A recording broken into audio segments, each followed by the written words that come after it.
Hello, and welcome to our free video training brought to you by Practical Inclusion Solutions. Today, we will be talking about differentiated instruction and giving you lots of tricks and tips and practical ways that you can differentiate instruction to meet your students' needs. Welcome. I am Katie Huber. I am one of the members of Practical Inclusion Solutions. I have a master's in education. I am a board certified inclusion specialist, and I have been working in the field of education and specifically special education for the past 20 years. This video training will present 15 practical strategies for differentiated instruction in your inclusive classroom.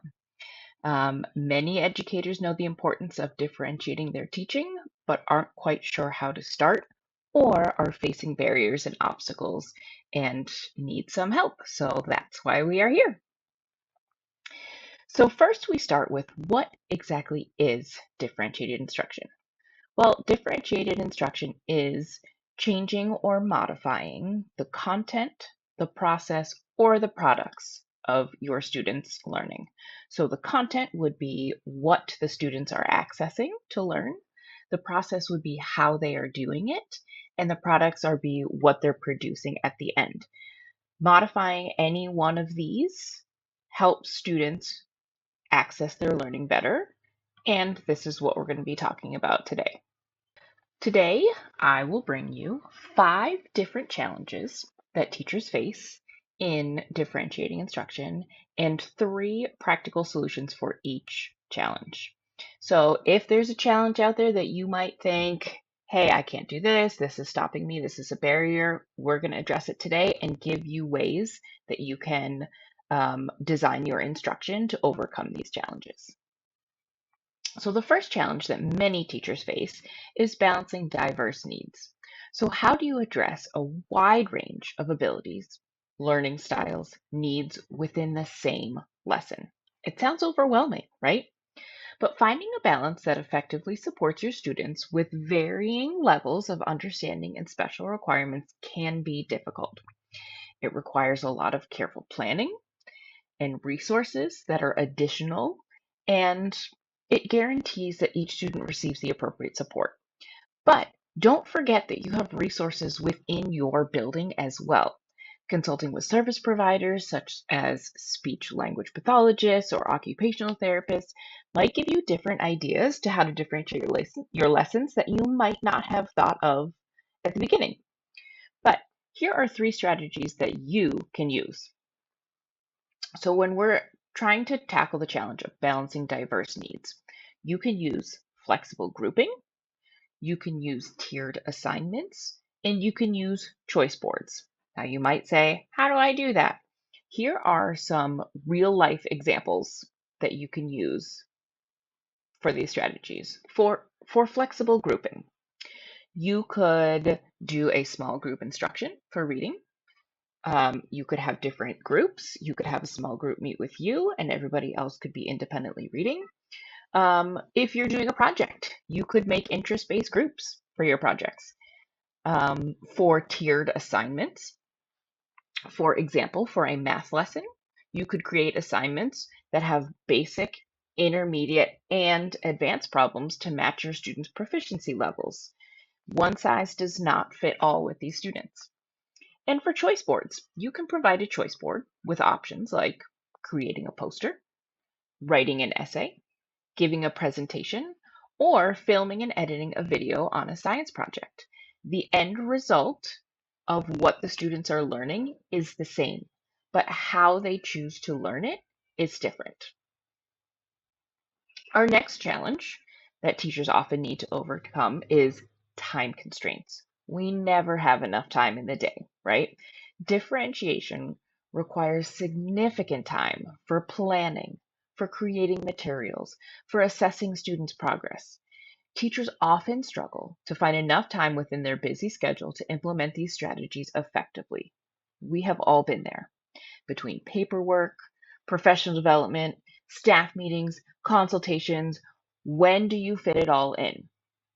Let's face it, Limited time can lead to less thorough differentiation and increase the stress for teachers trying to meet all students' needs. Here's where we like to insert our favorite saying: work smarter, not harder. Here are 3 ways that you can overcome the challenge of time constraints in differentiating education. You can make your lesson planning efficient. You can incorporate technology and you can use collaborative planning. You don't have to do it all on your own. Use the resources that you have. Here are some real life examples. For efficient lesson planning, you can develop a lesson plan that includes differentiated activities within the same time frame, such as a main activity with breakout options for different levels. And creating templates is really helpful too. If you create a template for a lesson plan, then going forward, you just have to substitute the different activities into your template. To incorporate technology, you can use apps like Kahoot for interactive quizzes or learning platforms like Lexia or IXL Learning so that all students are participating at the same time, but on their specific level. There are many apps out there who will have students leveled at a certain area, and so everybody is working on the same task, but at their level. This can also help to build engagement too, because who doesn't love a good Kahoot?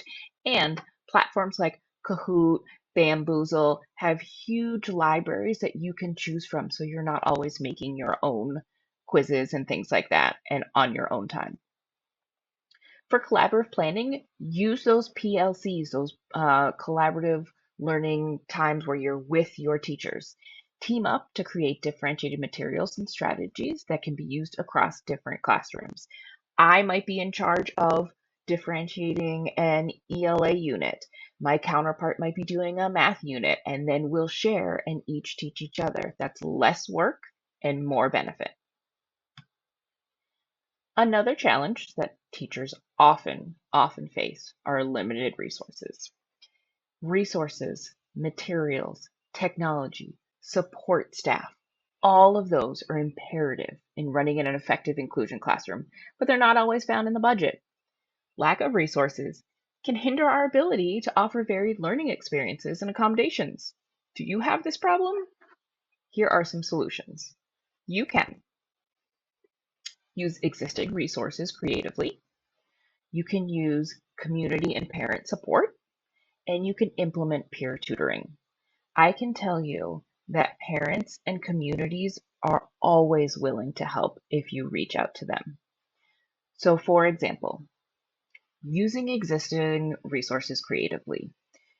If you have materials, but they are not differentiated or able to be accessed by all of your students, you can modify them. You don't always need to go find more. One of my favorite things to do is to use ChatGPT to modify the materials that I already have. If I have a news article or a textbook or something that my students need to access, I will just copy and paste it right into ChatGPT and ask for it to give me back that reading passage at different levels. And that way it can be accessed by many different students without needing to go out and get more materials. Tune into our Instagram account too at Practical Inclusion Solutions to see how I use that tool. For parent and community support, why not invite a local expert to give a guest lecture? If you're studying a topic that you know the resources out there, people love to be invited into the classroom to talk about what they know. Or you could ask parents to donate educational materials or supplies. Many teachers like to create an Amazon wish list. You would need to check with your school to make sure that that is okay first, but that's a great way to get materials and resources without spending your own money. And using a peer tutoring system can also help too if you don't have support staff in your classroom. You could organize a peer tutoring system where students help each other with challenging concepts or practice skills in small groups. Use the resources that you have. If you have students that really get the material, organize your classroom so they're the ones teaching their peers, and that's less that you have to do out of your own time. You could be working with a different small group that needs all extra support. The next challenge that many teachers face, challenge number 4, is classroom management. This is a big challenge for many teachers. Managing a classroom where students are working on different tasks or at different levels can be really complicated. Teachers need strategies to keep all their students engaged and make sure that the classroom runs smoothly. We all know things can go off the rails in the blink of an eye. Effective classroom management is imperative for maintaining focus and order, especially when students are participating in different activities.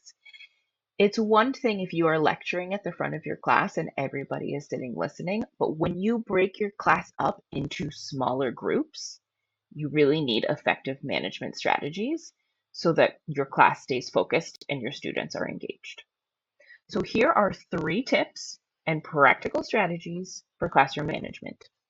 Establishing clear routines right off the bat is huge. Practicing them all the time really cements them in your learners' heads. Use classroom zones to help break up your classroom into more effective ways of being used, and implement behavior management systems. Let's look at real life opportunities to do all of these things. So establishing clear routines. Use a visual schedule. Use timers to manage transitions. You can have your classroom areas labeled very clearly with visual schedules in between. Creating zones in your classroom for independent work, group work, and quiet reading, each with its own set of materials and expectations, ensures that when students are in a specific area of the classroom, they know the expectation, they know what they're supposed to do, and they're focused and working on it. Creating behavior management systems is huge as well. A classroom behavior chart could be helpful that tracks and rewards positive behavior and provides immediate feedback. There are also apps like Class Dojo that can be used in different levels. It could be whole class, it could be individual student. It shows a visual of how the student is doing, what they can work towards, and how they're helping and benefiting the class altogether. The last challenge that we're going to face today is assessment and feedback. Are you still with us? There have been quite a few challenges to face during this training. The last challenge is working with differentiated instruction in the inclusive classroom is assessment and feedback. This is challenging because assessing students' progress and providing meaningful feedback means that teachers have to develop multiple assessment strategies to accurately gauge each student's understanding and progress. Inadequate assessment or feedback could lead to missed opportunities for intervention and support, affecting student outcomes. Once you've planned all of your lessons, you might be feeling like, whew, that was a lot of work, but now you need to understand how your students are learning. Are they understanding what you're teaching them, or do they need more help? So for this challenge, 3 strategies could be using formative assessments, using rubrics with clear criteria, and providing timely and specific feedback. If they have done a project, giving them that feedback right away instead of waiting really reinforces what they could have done better and what they did really well. So for formative assessments, something that you could do in the real world is use exit tickets at the end of a lesson to get feedback on what students have learned and identify areas that need further attention. This is just a quick 1 or 2 question or activity to just give a very quick snapshot of, did the students understand what they were supposed to with this lesson, or do I need to follow up tomorrow? Using rubrics is also very helpful because students can really see what is being asked of them. Rubrics can be leveled using visuals for non-readers. So there are many different ways that you can use and develop a rubric to meet all of your students' needs. You can also save time and be efficient by using an online rubric generator. There are many out there. I have not tried them, so I don't have one specifically to recommend. But there are many rubric generators out there online that you can just pop your stuff in and rubrics are generated. For timely and specific feedback, an example could be After a project, provide individual feedback, highlighting what was done well and suggesting specific improvements for further work. So, I know that this was a lot of information to take in, but congratulations, you made it to the end. I hope that you found some of these strategies helpful. In reality, differentiating instruction often requires targeted professional development, collaboration with colleagues, and support from your school administration. You can't do it all by yourself.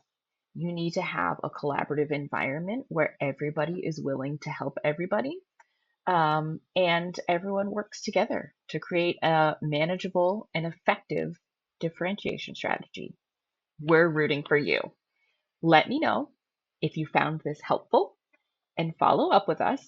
You can find us lots of different places. We do have some additional resources. We have a guide to the inclusive classroom, which is a free digital workbook designed to tell you about 10 different aspects of the inclusive classroom and how you can use practical strategies to implement each one of them.